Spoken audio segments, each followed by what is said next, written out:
So I want to welcome us to this second session of a review of Robert Quinn's book. The title of the book is Deep Change, Discovering the Leader Within. That is the title of the book. And I believe you have a copy of the review of that book in your hand. And it is from that review that you have in your hand that we are going to do today's teaching from. So, if I may ask you this question, and I know that this is what every leader battles in their leadership journey, whether you are leading your family, whether you are leading a department in your church, or whether you are leading a political party, or whether you are leading a business organization, or you are leading an educational system. These are the challenges that we all face as a leader. So I want to ask you this question, and I want you to provide your honest answer to me. What does the future of a leader looks like realistically? What does it look like? How can you describe the future of a leader realistically?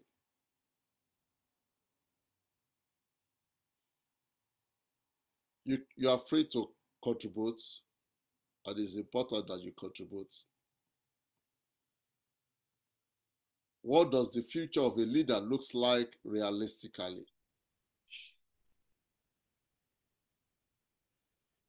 Is it predictable? Is it straightforward? Is it full of goodies? Is it always a sweet spot? What does the future of a leader, how do you see it realistically? Good evening, everyone. Yeah, go ahead. Good evening. Yeah, just like we did not know what the future holds, like what will happen in the next 5 minutes, like yeah, we don't know. I believe the future of a leader is not really clear, but when the right approach, the right plans are being made, then the future is always expected to be bright. So that's my own contribution. That's very, very powerful. That's the truth. You've just said it all. Nobody can actually predict the future precisely the way it will be. And that is the way it is with leaders. The future of a leader is not that very clear. But with the right plan in the hand of that leader, he can be sure that he can do well in that future if he has the right blueprint in his hand. So do we have any other contribution from other person before we go further in that conversation? Anybody else contributing? Okay. The journey to the future, just like Toby said, is always foggy. You can't see clearly. You hardly even could see beyond your nose. You don't know what is there behind the fog. So it is like journeying into the land of uncertainty. That is what it is always like. It's like you are journeying into a land that you don't know what can happen to you as a leader and to the people you are trying to lead. But what a leader needs at this point is just one thing, is just clarity of your vision. You must have a sense of where you are going. and you must have clarity with that which you want to do, and you must have a sense of direction. Clarity of where you are going and clarity of direction in the sense that you know what to do at every junction in that journey that you are about to make as a leader. At every strategic point that you need to stop, you know what to do at each point to be able to carry on through that journey. That is what the future of a leader looks like. Leaders most of the time go to have been to a future where or a leader sometimes is taking people to a future where he himself has never been except in his mind. The only time he has been to that future is in his mind. It's not that he has been there before. And that is what makes a leader to be different from other people. You are taking people on the same journey that you have only been to only in your mind. So what does a leader need to initiate a change process? What do you need as a leader to initiate a change process? What do you need as a leader to initiate a change process?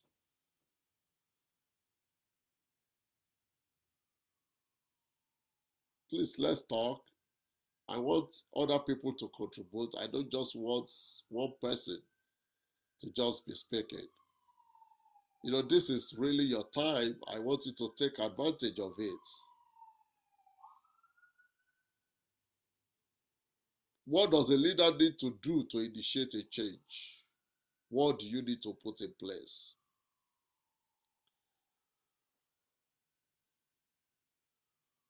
I'm sure you have read the review of that book by Robert Quinn. And you've seen certain things that Quinn's believe that a leader must do to initiate a change. So what do you need to do to initiate those change process? Yes? Any contribution? What do you need to do?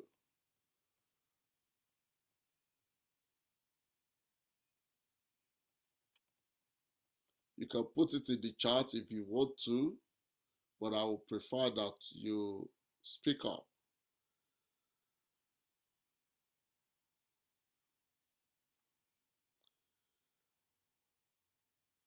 Praise the Lord. Go ahead, please.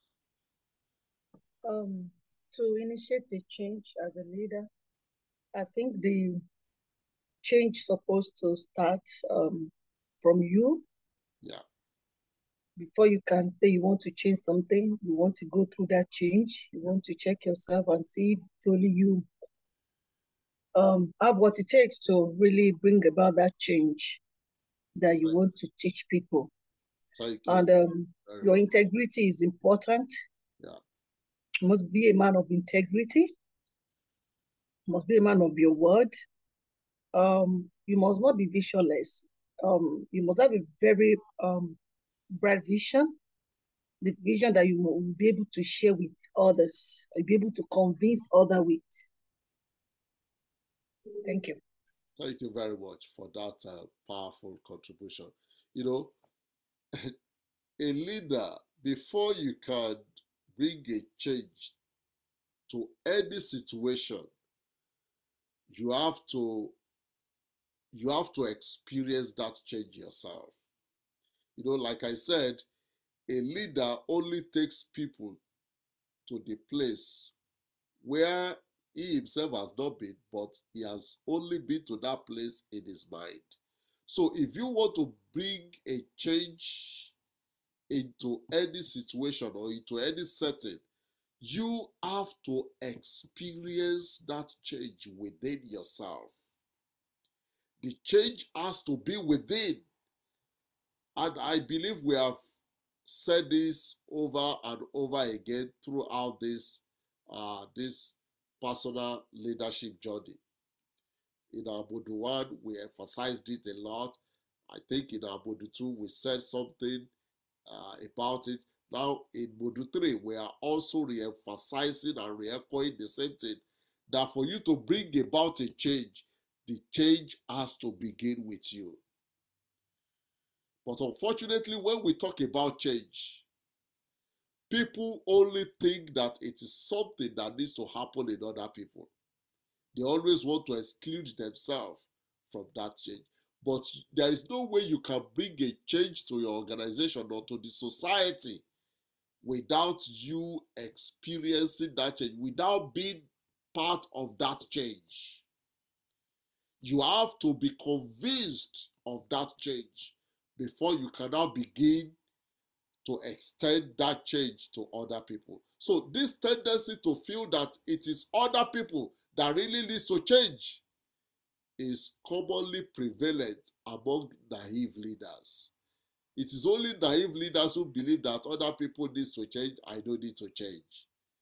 If you are such leader, I want you to change that orientation today. If you want a change in your society, you have to be the change that you want to see. That is what Mahatma Gandhi said. Be the change you want to see in the world. Enough of complaining. Africa is not progressing. Africa is backward. If Africa is backward, now be the first progressive African that the world has ever known. And now begin to now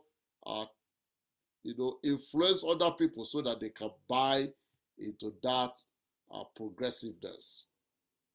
Now, to initiate a change, a leader needs to do three things. Just three things. Number one, a leader needs to experience a personal paradigm shift. That is what we have just talked about now. You have to change the way you see the world. You see, the way you see the world is not the way the world is. The way you see the world is the way you are. You are not seeing the world because this is the way the world looks like. You are only seeing the world because that is the way you are. So, if you want to see a different world, you need a paradigm shift. And what is a paradigm shift? A paradigm shift is a change in perspective. It's a change in the way you view the world. So you have to change how you see the world, how you view the world, how you interpret the world, the lens through which you interpret the world. You have to change that paradigm. And until that paradigm is changed, the world around you cannot experience a change. Number two, the number two thing you need to do to initiate a change process as a leader is that you must jettison your comfort zone and step out of your normal roles. You see, when your paradigm changes, when you experience inner rebirth, it will affect, you will not be comfortable with being comfortable. In fact, you will desire to inconvenience yourself in certain areas to be able to bring about the change that you are desiring. So one of the things you will discover is that you will no longer be comfortable with your comfortable zones. You will prefer to be stretched. You will prefer to go the extra mile. Like, for example, there is nothing that says I should be doing what I'm doing for instance. No, but it is because I cannot afford to keep quiet any longer. I have experienced so much change within myself that I cannot afford to hold on to myself and say, let Africa continue to be the way it is. No, Africa cannot be the way it is because I have experienced a change. That change must now be replicated in other people. So you have to jettison your comfort zone. You have to step out of the normal roles, the roles that you have become so familiar with, you have become so comfortable with. You now need to do the unusual to bring the transformation that our society deserves. The number 3 thing that you need to do to initiate a change, a transformational change, is that you must now embrace a personal daily growth plan. Now, in the next module, you are going to hear a lot about this because that is what we are going to do next. We are going to be focusing on becoming a growth-oriented leader. And to become a growth-oriented leader, you have to embrace a personal daily growth plan. It's not just something you will do today and forget about it. It's not something you will do for 1 week and forget about it. For example, personally, I have been on a personal growth plan since December 1996. It is very easy for me to tell you when I began because that was when I really began. So everything I was doing prior to that time, it wasn't contributing to my growth. But the day I decided that I was going to be growing as a person was December 1996. That was when I said everything about me must change. It must be forward ever and backward never. And let me tell you, I am not about to retire from it. I am even still warming up to continue on that daily growth plan that I have set out for myself. Before, or maybe 6 years before I became an undergraduate, there are numbers of books that I read. Between 1998, for example, between 1996 and 2004, for example, that's about how many years? 1996 to 2004. That's for about 8 years. Now, I'm not saying this to brag or to make you look as if, to make me look as if I'm a superhuman, but just to tell you how important my personal growth plan is to me. Between December 1996 and 2004, October 2004, I read up to about 1,000 books. Different books that I knew contributed to who I am today. So what we are talking about here is not a child's play. It's not I am a climbing companion. That is not what we are talking about. What you are learning from this place, the fire you are catching from this place, you must take it to the society and set everywhere ablaze with the knowledge that you have got. I want my students to be like the students of Socrates. Do you know why Socrates was killed? He was accused. He was accused for corrupting the mind of the youth. And let me tell you, I am not corrupting your mind, but I am telling you what you need to do to bring a change to yourself and to your society. What I am teaching you here, I want you to take it out of this place and go and set the community ablaze for a positive change.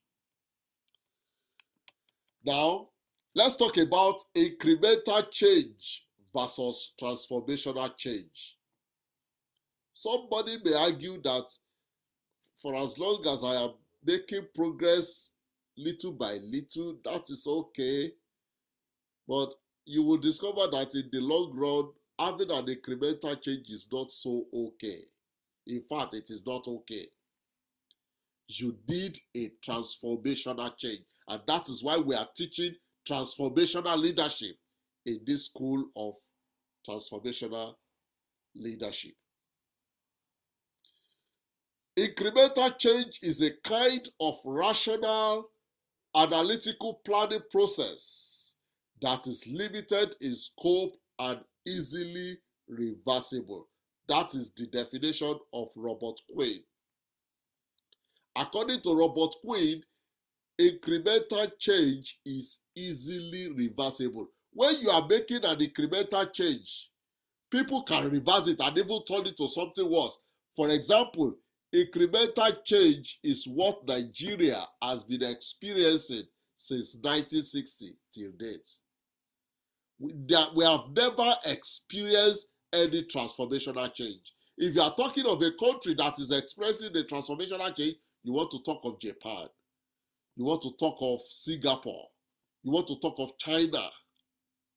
You want to talk of Korea, South Korea. Which other country? You want to talk of which other country? Indonesia or this Taiwan.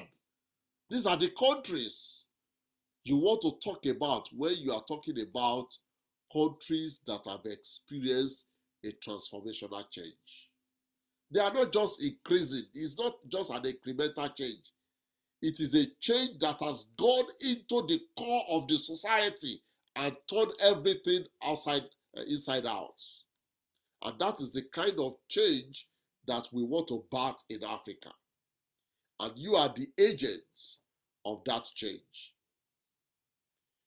Quinn also says that when the change we desire does not work out, what happens is that we almost invariably revert to the old ways and pattern.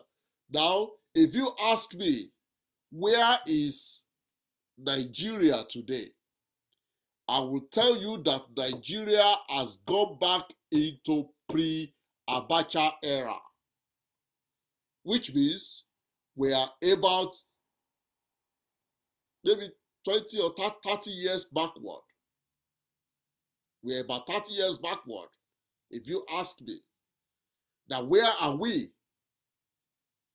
as a Nigerian? We have gone back to pre-Abacha era. That is where we are. Because we have only made incremental change. And one of the problems of incremental change is that it is reversible. You see, look at the scenario. Nigeria has just conducted an election, and everybody knows the true winner of that election. But people are not willing to say the truth that this is the person that won the election.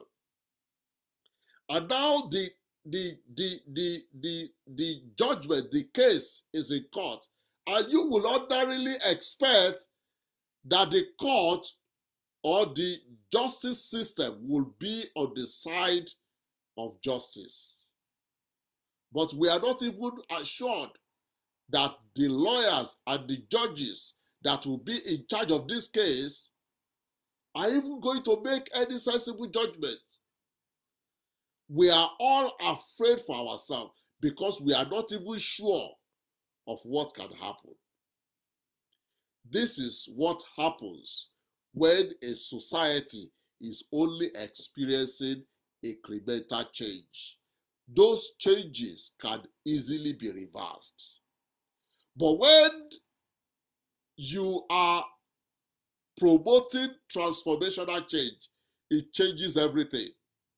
Believe me honestly, it changes all the dynamics within the society. And that is where we are going. And that is why the School of Transformational Leadership has been set up. Another thing I want you to remember about incremental change is that incremental change is unfortunately the extension of the past and not a break from the past.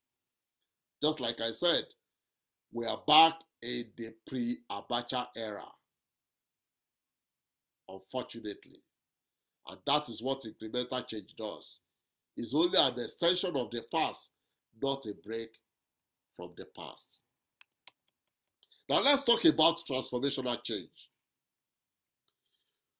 To make a deep change, according to Robert Quinn, or a transformational change, it is a kind of change that involves a new way of thinking. So what we are doing for all of you is to embrace a new way of thinking. Don't be persuaded with what is already in vogue. Don't be accustomed with what people have already considered to be the norm. You need to break away from the norm. You need to have a new way of thinking. You need to have a new mindset. And you need to believe in yourself that you can bring the change that we desire. Transformational change are actions and procedures that are much more robust, with a radical departure from the old patterns, which is overwhelmingly irreversible. You see, when we engage in transformational way of doing things, the changes that it brings are usually permanent. They are irreversible. And that is where we are going. They are irreversible. And that is where we are going.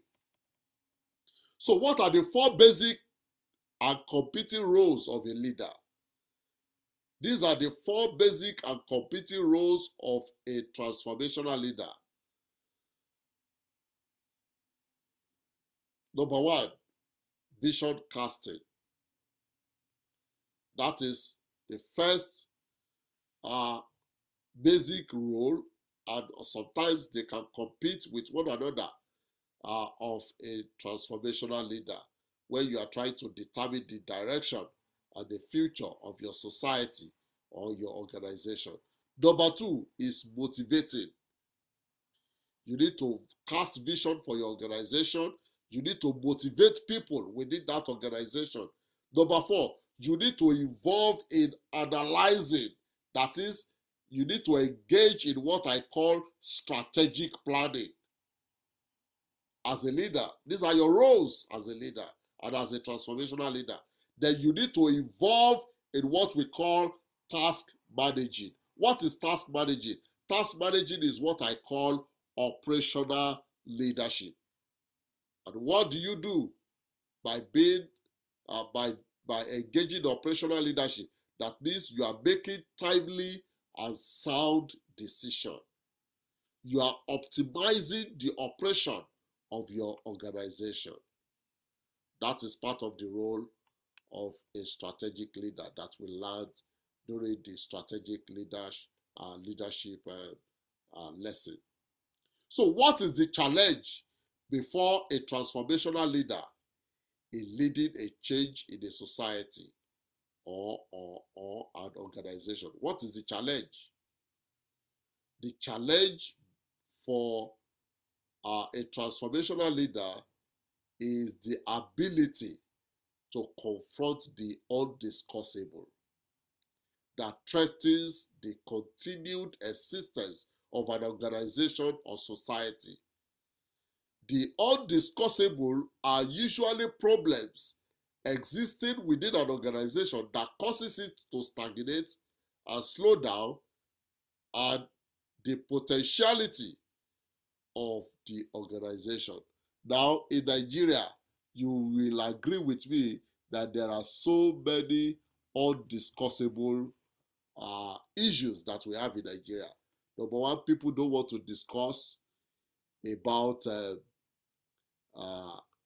how we share our resources.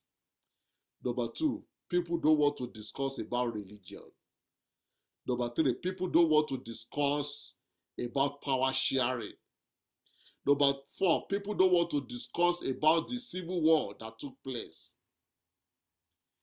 There are so many things that have become undiscussable. And because they have become so sacred, people don't want to touch them. And for as long as we are always running away from engaging these undiscussables, there is no way we can bring about a transformational change within the society. If we truly want a transformational change, we need to engage all these areas that are creating tension for our mutual coexistence. We need to talk about them. We need to come to a conclusion that this is going to be the way forward from them. And that is the way to bring about a transformational change in the society. I'm sure you know that in Nigeria today, they don't even teach history because the government are afraid that when they teach history, it will cause unrest within the society. This is part of the undiscussable that we are talking about. And there is no way you can have good citizens if they don't know the history of their country. One of the reasons why America is striving so much is that even a kindergarten children pupil knows the history of America. They know the history. My daughter, who is in pre-kindergarten 2, knows some of the history of the country. She already knows the meaning of racism. She knows it. But in Nigeria, in Africa, we are always afraid of talking about these issues. And so long as we have these issues as undiscussable, then there is no way we can bring transformation. It will cause our society to stagnate and it will slow down the potentiality of our commonwealth. Now, as I close in this session, I'd like you to cite some examples of leaders in history who reminds you of Robert Quinn's notion of deep change. What are the leaders that you have in history? I've been able to outline six of them.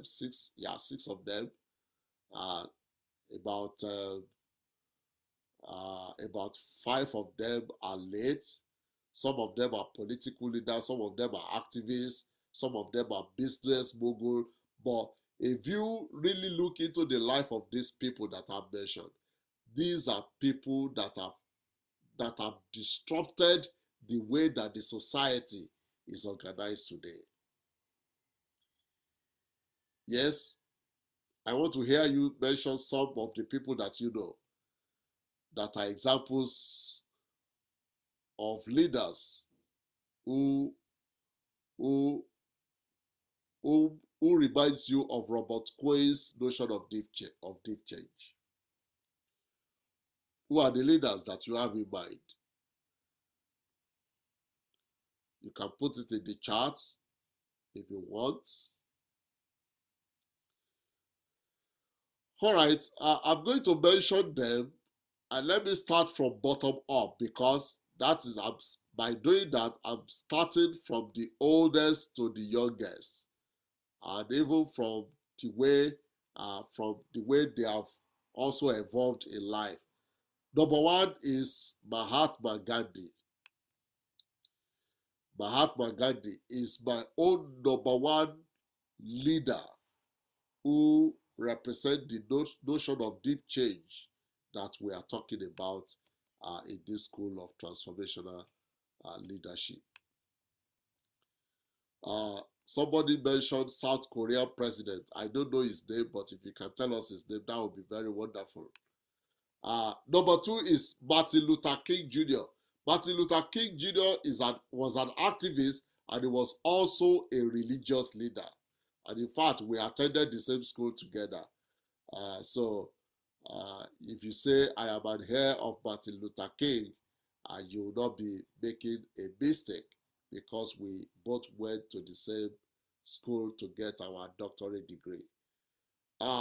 Another person is Nelson Mandela, who is also an activist and also a political leader. Now, how many of us can remember Steve Jobs? Steve Jobs. For those of you who are using iPhone today, that was the handiwork of Steve Jobs. For those of you who can use internet on your phone, who can take pictures on your phone, who can do so many things on your phone, this was the man that put all the things that we were doing separately and put it in that little gadget in your hand. It was his handwork. And it has literally transformed the way we do business all over the world. That is what we call a transformational change. And it was orchestrated by Steve Jobs. Another person is Jeff Bezos. Jeff Bezos is the founder of Amazon.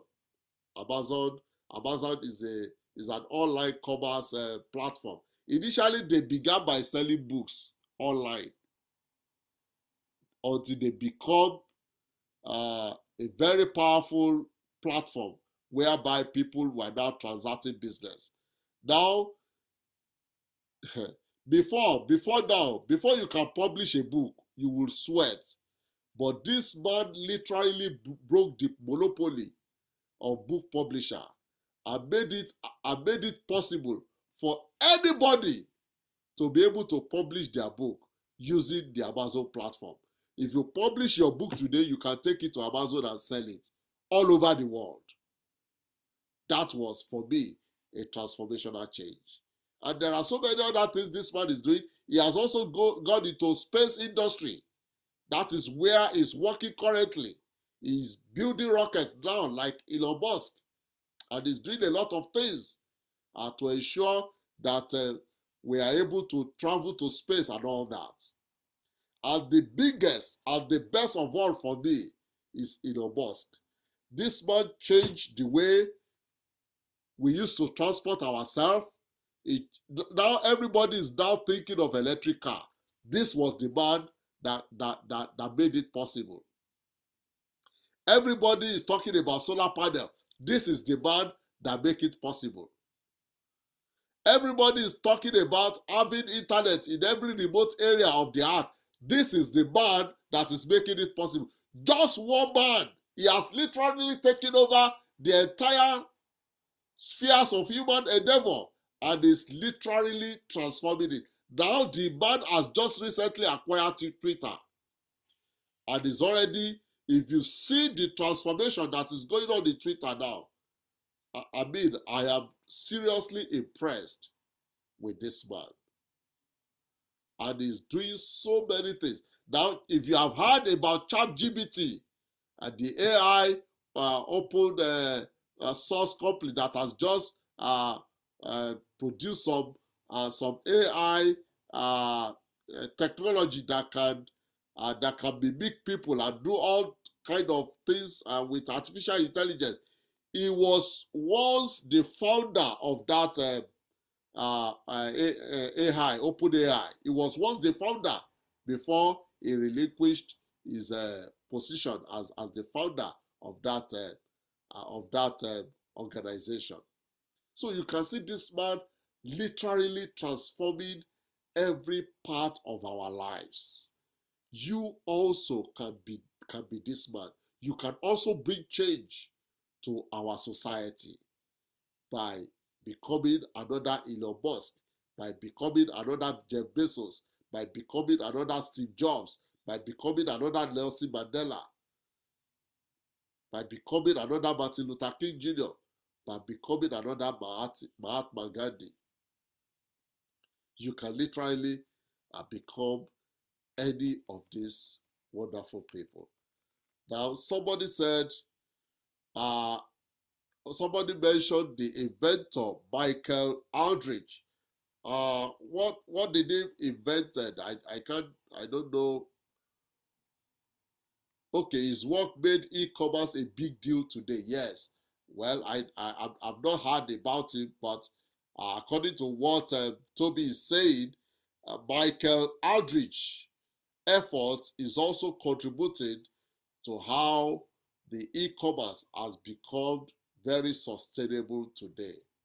So you may have some other people that you also think. I'm not saying that these are the only transformational leader that we have in history. If you want to talk about Thomas Edison, you want to talk about Rockefeller, you want to talk about Andrew Carnegie, you want to talk about J.P. Morgan. There are so many of them. There are so many of them. So you also can put your name among these people, and then the society will be better for it. So if you have any question, please go ahead and ask so that we can trash it together, and then go to prepare for the next lecture, which will be coming up next week. Do you have any question?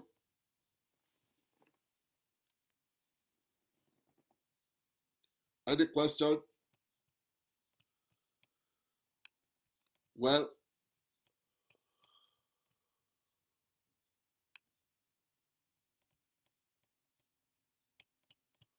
I want to